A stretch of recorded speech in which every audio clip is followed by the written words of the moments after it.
Today we will start with first problem of retirement of partner. Retirement of partner का first problem.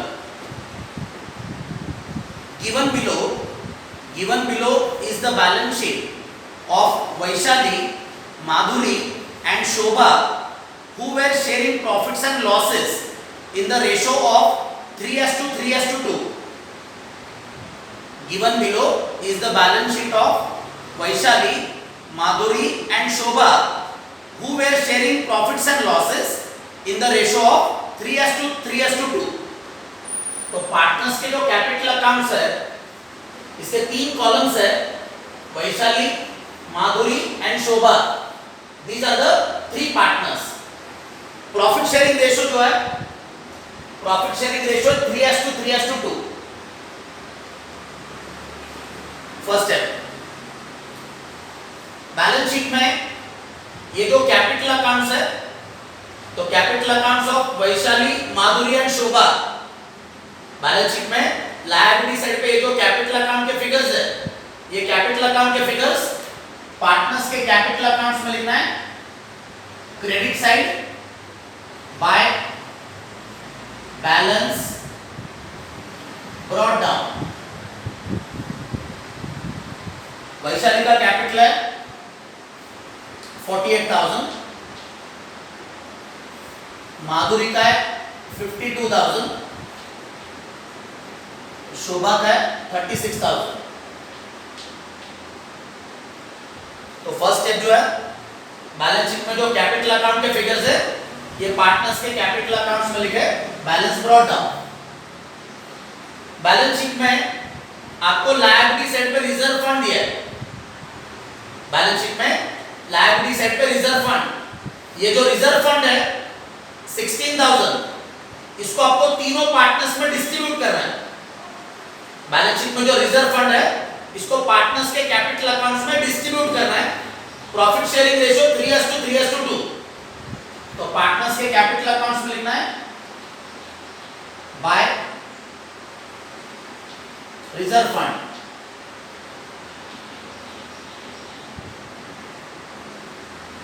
Balance sheet में तो reserve fund जो है, reserve fund का amount है 16,000. Partners का रेशियो जो है, रेशियो है 3:3:2. रिजर्व फंड है 16,000, डिस्ट्रीब्यूट करना है 3:3:2.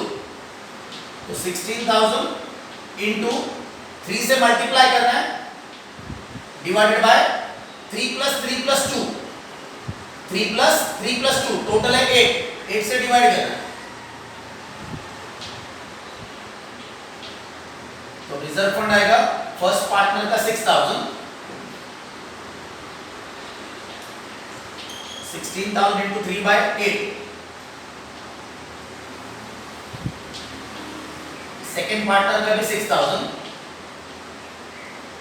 एंड थर्ड पार्टनर जो है 16,000 इंटू 2/8.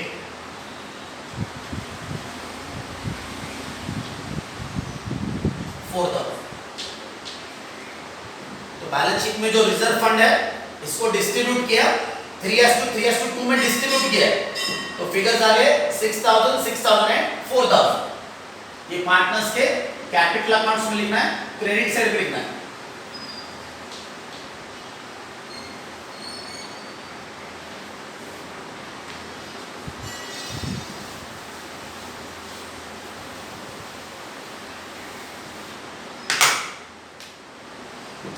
बैलेंस शीट के नीचे का first line, on 1st April 2012 Shobha retired from the firm on the following terms. Dated 1st April 2012. ये जो डेट है 1st April 2012, ये मैंने बैलेंस शीट को लिखा है.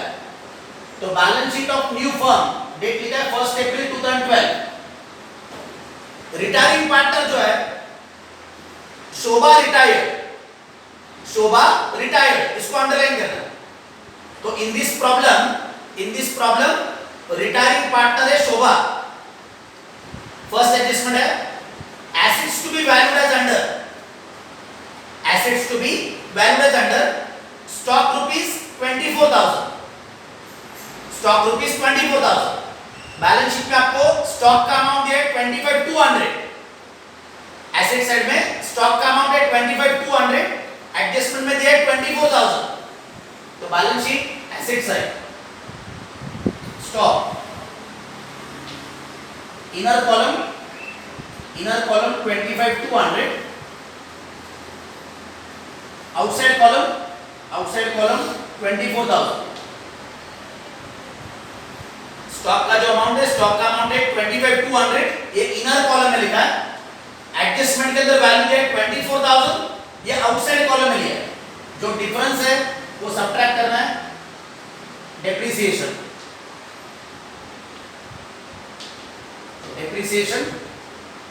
1200। तो एसेट डिक्रीज हुआ है, एसेट का वैल्यू डिक्रीज हुआ है, तो एसेट डिक्रीज का इफेक्ट देना है। तो रिवैल्यूएशन अकाउंट जो है, तो रिवैल्यूएशन अकाउंट में आपके साइन है A minus L plus, and credit side पे A प्लस L माइनस। तो रिवैल्यूएशन अकाउंट में एसेट डिक्रीज, तो A माइनस का इफेक्ट, डेबिट साइड में टू स्टॉक 1200। स्टॉक का जो वैल्यू है, स्टॉक का वैल्यू क्या किया हमने 1,200 रुपीज से डिक्रीज किया है, तो stock decrease, it means asset decrease. Asset decrease का इफेक्ट रिवैल्यूएशन अकाउंट के डेबिट साइड पर। Machinery rupees 32,000, machinery 32,000। Balance sheet में एसेट साइड में आपको मशीनरी का अमाउंट है 34,800, मशीनरी का अमाउंट है 34,800, एडजस्टमेंट में 32,000। तो एसेट साइड में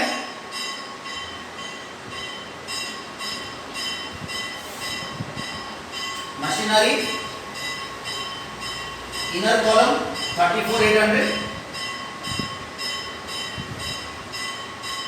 एडजस्टमेंट के अंदर मशीनरी का वैल्यू है 32,000, ये आउटसाइड कॉलम में आएगा। जो डिफरेंस है माइनस करना है, डेप्रिसिएशन। एसेट साइड में मशीनरी का वैल्यू है 34,800, एडजस्टमेंट में 32,000, तो मशीनरी का वैल्यू क्या हुआ, डिक्रीज हुआ है। तो एसेट डिक्रीज बाय 2,800।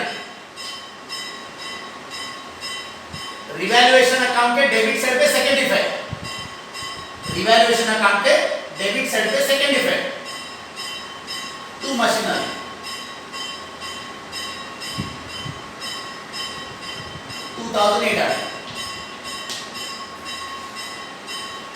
नेक्स्ट है फर्नीचर 16,800, फर्नीचर 16,800। बैलेंस शीट में फर्नीचर का अमाउंट है 16,000, एडजस्टमेंट में वैल्यू है 16,800। और asset side furniture, balance sheet में अमाउंट है 16,000 इनर कॉलम में, एडजस्टमेंट के अंदर वैल्यू है 16,800, ये आउटसाइड कॉलम में। तो जो डिफरेंस है ये ऐड करना है, फर्नीचर का वैल्यू इंक्रीज हुआ है, ऐड एप्रिसिएशन, एप्रिसिएशन 800।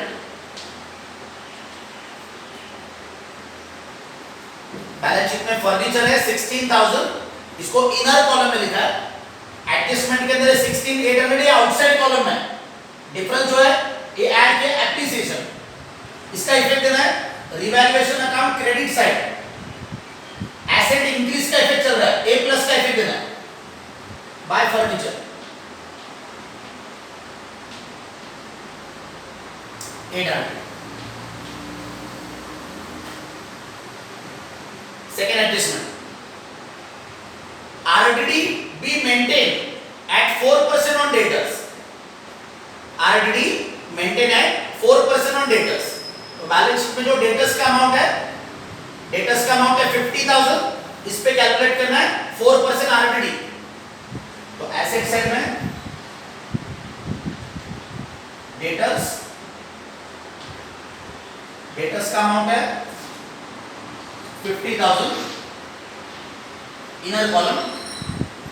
आरडीडी का परसेंटेज है 4%, ये डेटर्स में से सब्ट्रैक्ट करना है, माइनस 4% आरडीडी। तो 50,000 का 4%, 50,000 का 4% 2,000। तो डेटर्स का वैल्यू आउटसाइड कॉलम में 48,000। आरडीडी का जो इफेक्ट है, आरडीडी का इफेक्ट एसेट डिक्रीज का इफेक्ट देना है।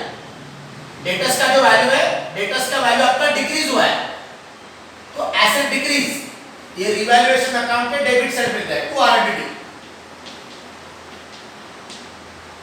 2000। Third adjustment,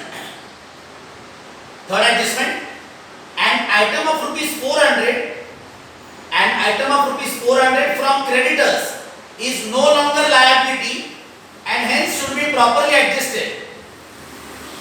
An item of rupees 400 from creditors no longer liability, यहाँ पे underline the word no longer liability, इसको underline करना है।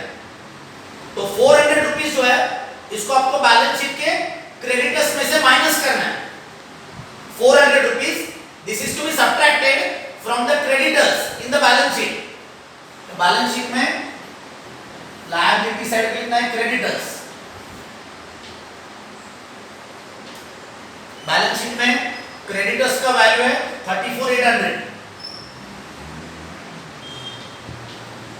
34,800, ये क्रेडिटर्स का बैलेंस शीट का वैल्यू इनर कॉलम में लिया है।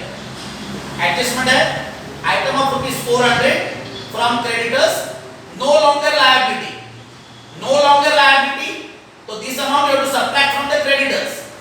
तो क्रेडिटर्स में से माइनस करना है।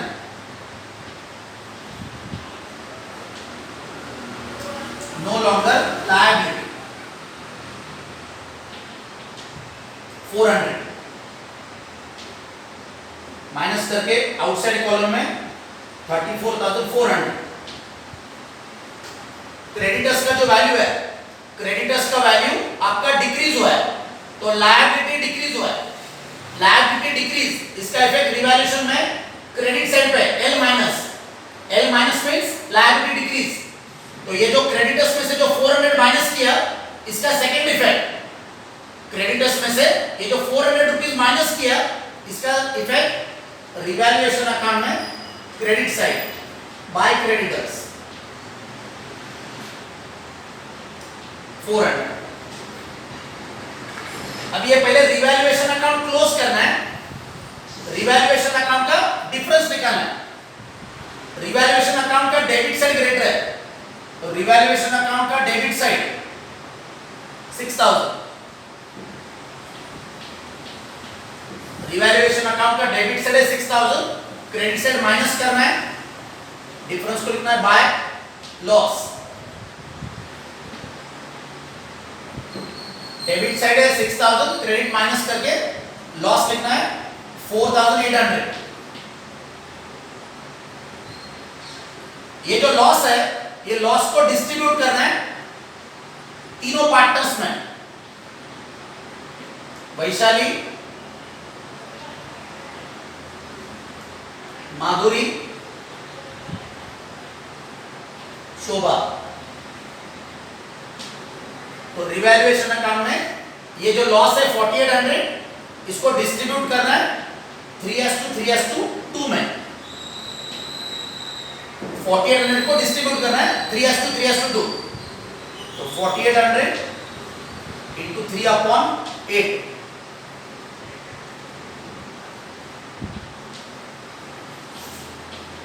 1800, ये पहले पार्टनर का हो गया। 4800 into 3/8,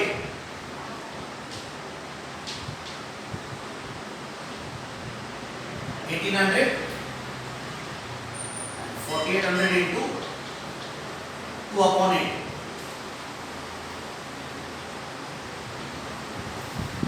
1200। तो रिवैल्यूएशन अकाउंट का लॉस ये तीनों पार्टनर्स में डिस्ट्रीब्यूट करना है प्रॉफिट शेयरिंग रेशियो में। तो 3:2 ये रेशियो में ये लॉस डिस्ट्रीब्यूट किया फिगर्स है 1800, 1200। लॉस का जो डिस्ट्रीब्यूशन है, लॉस का डिस्ट्रीब्यूशन आपको इनर साइड में दिखाना है। अभी ये जो लॉस है, ये लॉस को ट्रांसफर करना है। रिवैल्यूएशन अकाउंट के क्रेडिट साइड पे जो लॉस है, ये लॉस को क्या करना है, पार्टनर्स के कैपिटल अकाउंट के डेबिट साइड में ट्रांसफर करना है। 2